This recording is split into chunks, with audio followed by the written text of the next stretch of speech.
This is Jim Schaefer, executive producer and host of Rip Rap, the academic book television program. My guest today, again, is Randy Baier.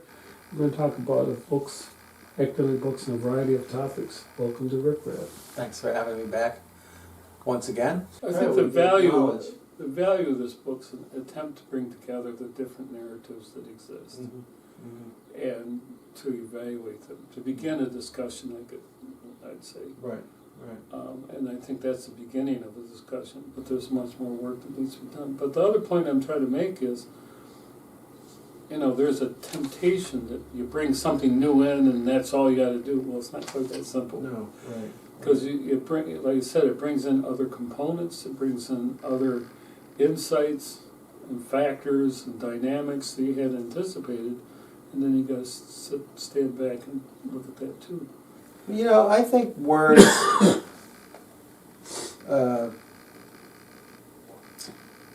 you take the concept of loneliness, for instance, or joy, or connection between two people, 3 people, 4 people, whatever, a group. You could have those feelings or a sensibility of what that means using words or images. I mean, there's no privilege one over the other. Wouldn't you agree with that? That also is an interpretation. And so then that starts to have its own, force, its own intellectual dimension as interpreted. And I found this book to be pretty weak on, interpreting what was going on. Yeah, that's it. It's an interesting comment.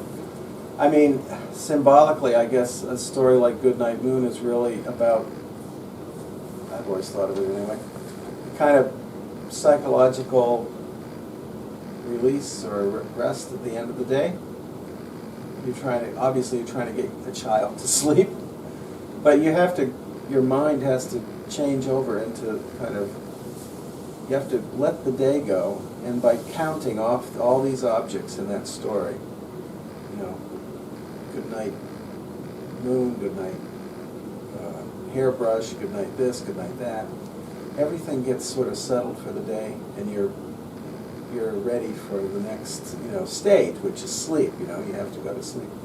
But that's the metaphor that's at work there, or the work behind the scenes is what those images are, and it's interactive. There's generally a parent reading that story, or a child reading it to themselves, and finding that kind of relaxation within. See, in this, there isn't a demarcation between kids and adults.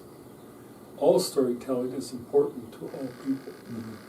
And so you tell stories to help make sense of what your life is. Going all the way back to the creation myth, and that story. In Western culture, in our culture, we distinguish between children and adults. And I think we lose something with that, because we need to tell stories about what we've been through and what we're going through. So many people have commented on the fact that hearing the stories of elders while children are present is a really powerful way to bond. And also we, I guess, in some ways, I don't know if it's American culture or high-paced Western urban culture, there's not enough opportunity to hear, what Grandpa and Grandma went through. I mean, you're just sort of going through and...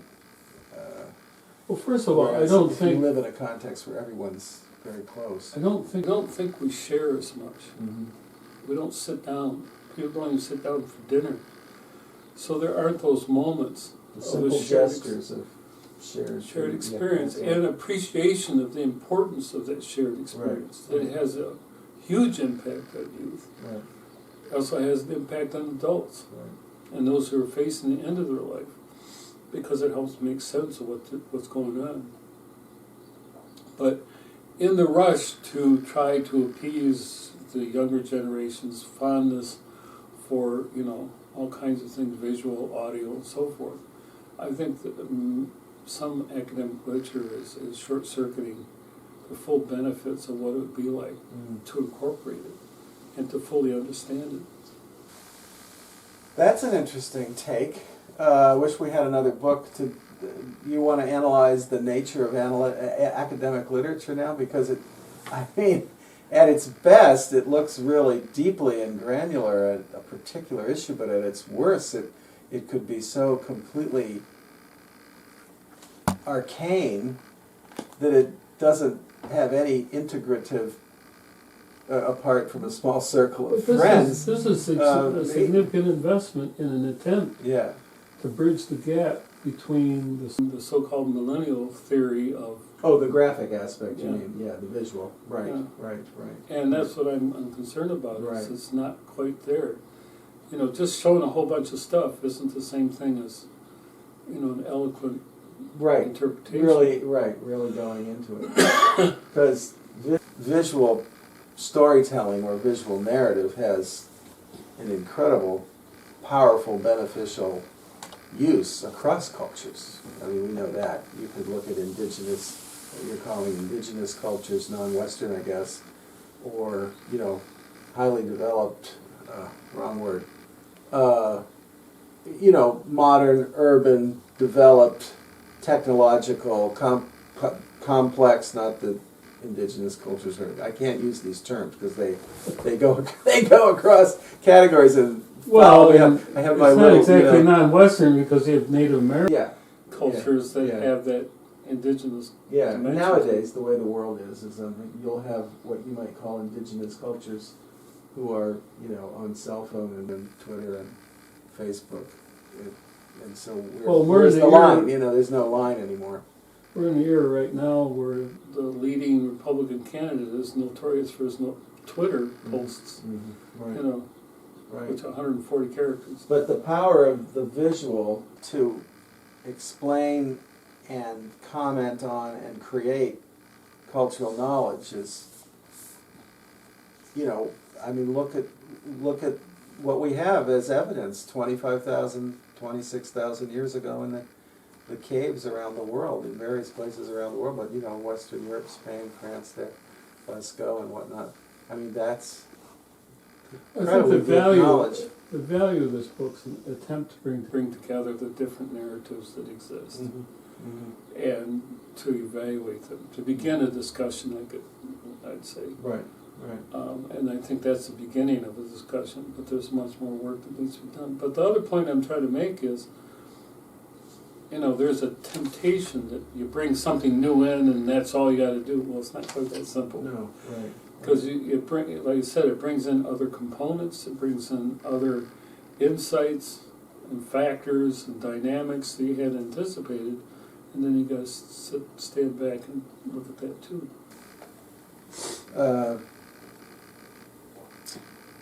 You take the concept of loneliness, for instance, or joy, or connection between two people, 3 people, 4 people, whatever, a group. You could have those feelings or a sensibility of what that means using words or images. I mean, there's no privilege one over the other. Wouldn't you agree with that? Well, they start the book by talking about vocabulary. Visual vocabulary? Yeah. And I think that's... It's kind of an oxymoron or something? Well, no, not exactly, but I think it does evoke the complexity. Because the visual vocabulary is much different than, you know... Exactly, right. Vocabulary. I mean, we have a problem when we talk about visual literacy or technological literacy or whatever. You use literacy in a context of something that's not literate, and I mean, people, we don't call it visualcy, you know, literate visualcy. You know, we put it the other way around. But so some people would argue that the word literate, being connected to words, written culture and whatnot, is, you know, dominant over what you're trying to express. You know, literacy in the sense that a sentence has syntax and whatnot, and people that study music disagree with a lot of associations with language for music, because music actually taps into a different part of the perceiving brain. It's not the same as understanding language. And so when you talk about grammar and syntax and this, sometimes those don't really apply to the way music works. They don't work like words and parenthetical phrases, prepositional phrases, and clauses and all those. Well, I think this book does open up a fascinating discussion about the visual sense and how you use it. Mm-hmm.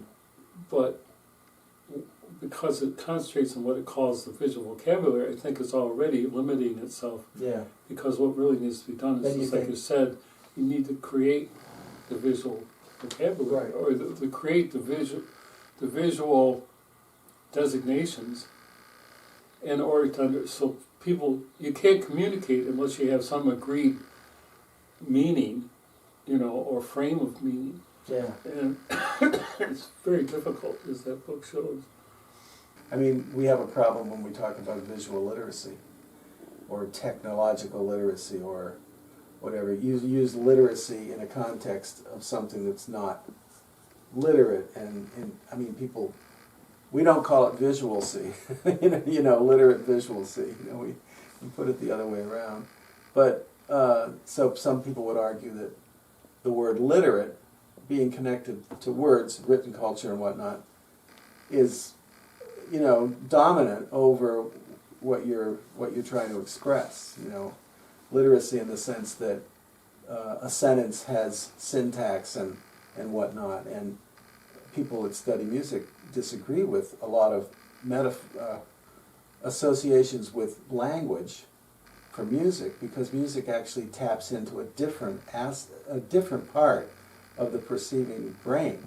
It's not the same as understanding language. And so when you talk about grammar and syntax and this, sometimes those don't really apply to the way music works. They don't work like words and parenthetical phrases, prepositional phrases, and clauses. I just think there's a long ways to go before there is a way of discussing the visual in its own terms without using the literary thing for it. If you're making an association with literate written vocabulary and visual, you've got to find out where that difference lies, because vocabulary leans towards words, I think, in general. Yeah. So you have to kind of get your reader or the people you're talking to understand how I you just think mean. there's a long ways to go before there is a way of discussing the visual in its own terms. But it's right there. I mean, because that's what the millennial students are, and many people growing up. Right. They live in a visual world. They want to describe and participate in that world. Well, how can they do that so someone else can understand what they see? Yeah. It's not so simple. Yeah. There have been a lot of artists who have tried to sort of confront this through just works of art, single works of art, and it'll keep on going to give us more things to stimulate our minds to think about. For sure. And then talk of moving on. another book is Living with Lymphoma, A Oh, my. Patient's Guide. But what I found interesting is in terms of expressing too. Mm-hmm. First of all, lymphoma, the treating physicians are usually medical oncologists and hematologists. They attempt to educate the patient, recommend an individualized treatment plan. I was trying to find the definition here of what lymphoma is. But it's not a single disease, but a heterogeneous group of disorders that are linked because they originate in lymphocytes, the major components of the immune system. Mm-hmm. The difference in prognosis and treatment among the types of lymphoma are very important for persons with lymphoma. Excuse me. First, a simple approach is first to divide lymphomas into Hodgkin lymphoma and non-Hodgkin lymphoma. But it's a very, very serious thing. But the interesting question that came up to me is they talk about survivorship. And I thought this is interesting because many people use the word or the phrase cancer survivor to refer to anyone diagnosed with cancer still alive. And while this author, it's Elizabeth Adler, applauds anyone with the gumption to view himself or herself as a survivor during those first terrifying days of a cancer diagnosis, she considers survivors as those of us further along in our cancer journeys who have survived an initial diagnosis and at least one course of treatment, who are now free from signs of active disease. And I've had a number of friends who had cancer and they didn't make it, or they do make it. It's a horrible journey. And I think it's important to take a look at what it takes to survive. I mean, when you get a diagnosis of cancer, you know, most people feel that's your death sentence. And then what do you do in order to keep going on? I have a student who has 2 brain tumors, and they're so deep in her brain that she doesn't want them to operate because she'd lose function. So she's taking a medication. The medications have dissolved or reduced one of the tumors, but the other one's still there and it's deeper. That's a pretty courageous thing to be going through. And this author had the lymphoma and had heartburn after going to radiation therapy, and went through the whole business of taking medication and then having subsequent secondary things like a cough that got worse and pneumonia, and they really go through some stuff. But is this sort of an academic analysis of, I see the subtitle is Patient's Guide. yeah, So it's for people who have been diagnosed. it's academic research on the disease, Okay. and how to So- cope with it. Right. So rich information. Right. So a rich information source, so you really know. There's a Know lot the of disease and the variabilities of it. the side effects, like cardiovascular, endocrine, lungs, osteoporosis. There's some really heavy, and then it's understanding lymphoma down to the point of cell biology and what goes on. Right. I have a position that whenever you get diagnosed with a disease, you ought to do the research on it, so that you know what you've got. This could be book number one. Yeah, The first yeah, one if you have go to. lymphoma. Right. And answers questions about what is cancer, what's normal cell function, and all this stuff. What is a mutation? That's something people live in fear of, that it might, go off in a different way that you hadn't anticipated. But I think it's an important book in the sense of using academic research to understand exactly what's going on based on the best literature and research. And when you're talking about the immune system, she makes the point, our immune systems allow us to remain healthy in what otherwise might be considered a hostile, germ-ridden world. And so their body is easy prey for multitudes of pathogenic or disease-causing organisms.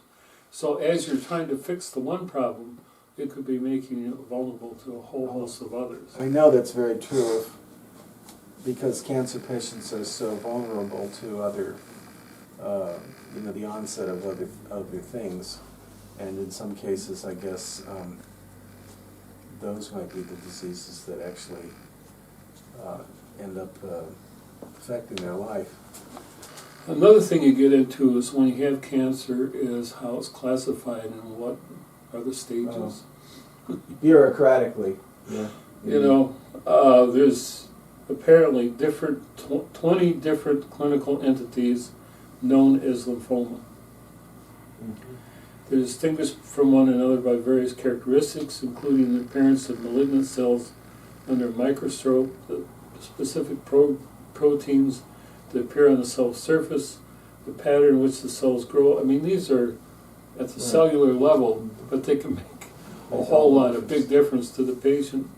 I was speaking with a friend recently about someone in her family, and the conversation was, she was just saying, well, you know, for all the science we have today, and I suppose this could be true at any point in time, but you know, she was saying, we know so much about the body, so much about disease, and so much research going into it, and yet she was talking about she was learning a lot through this family member about the way that blood clots, because some people have to take blood thinners, and then so you have to understand what that drug will do literally to the clotting function of the blood.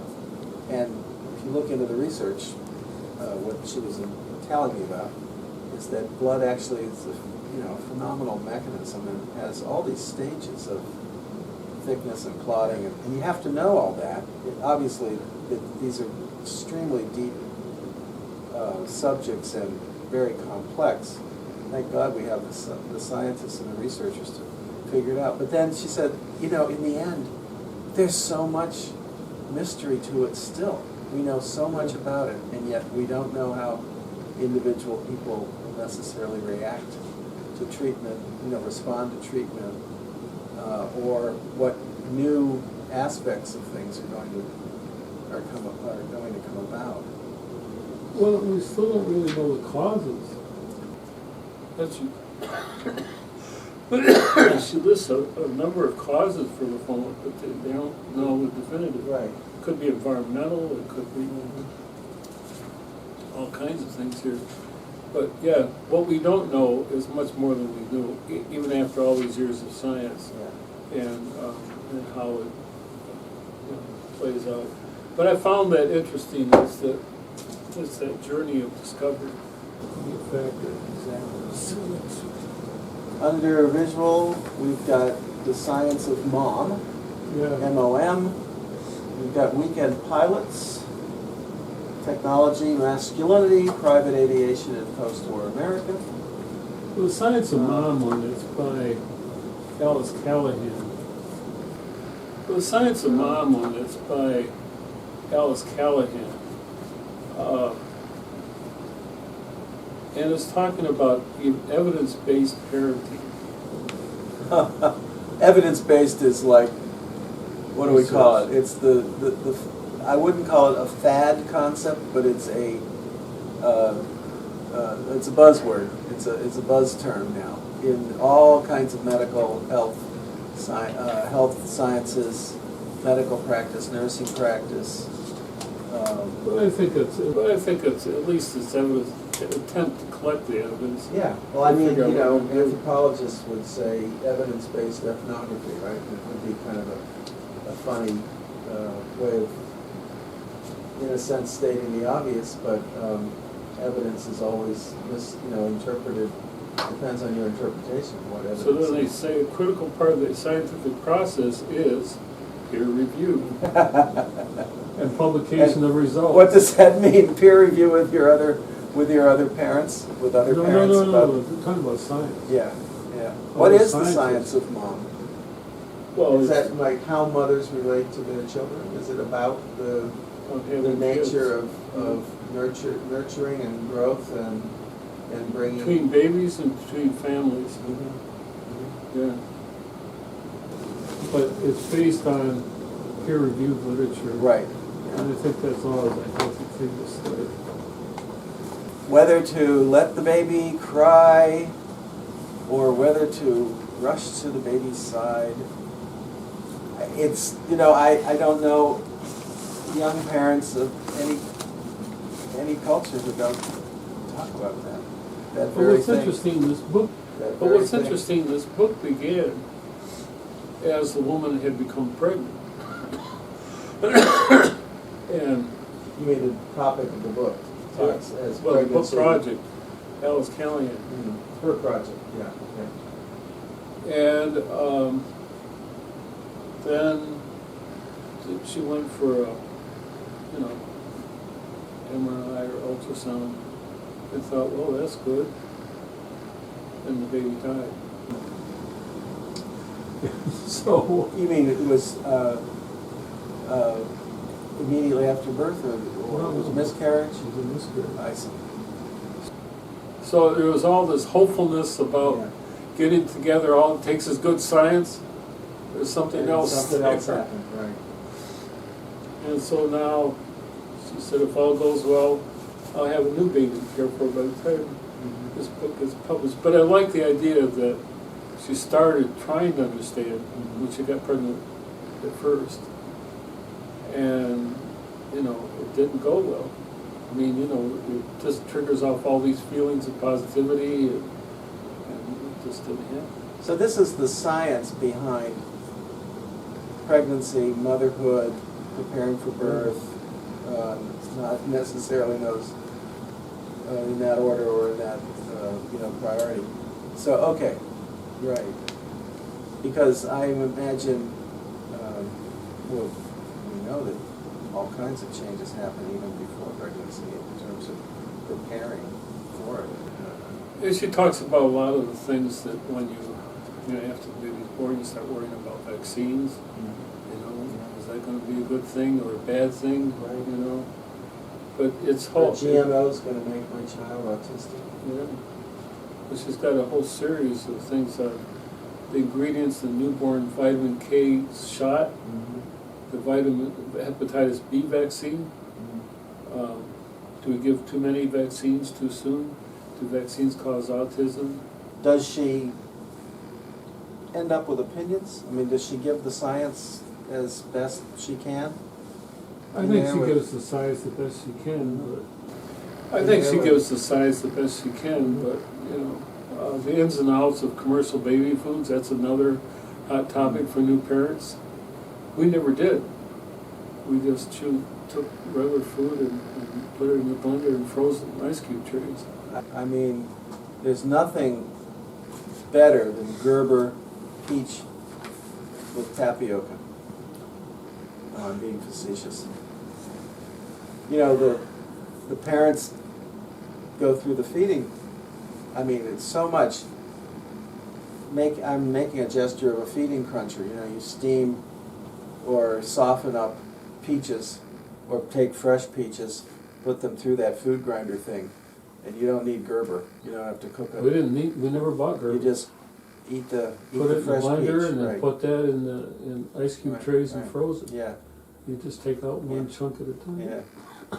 But the thing about the child rearing thing that I wasn't being facetious, but it's one that always comes to the top. Babies cry. What do you do? It's so interesting how if you, in other parts of the world, for instance, if you don't, babies never touch the ground. I mean, babies are held. In our culture, that would be like completely spoiling children. You're cuddling them way too much. They'll never have, be self-reliant, independent. If the baby cries, let him cry a little bit. This does not happen in many or most cultures. When we first started having take kids, care of the children. we first started having kids in the early 70s. Well, thank you for being on. You're welcome. This was a good way to end.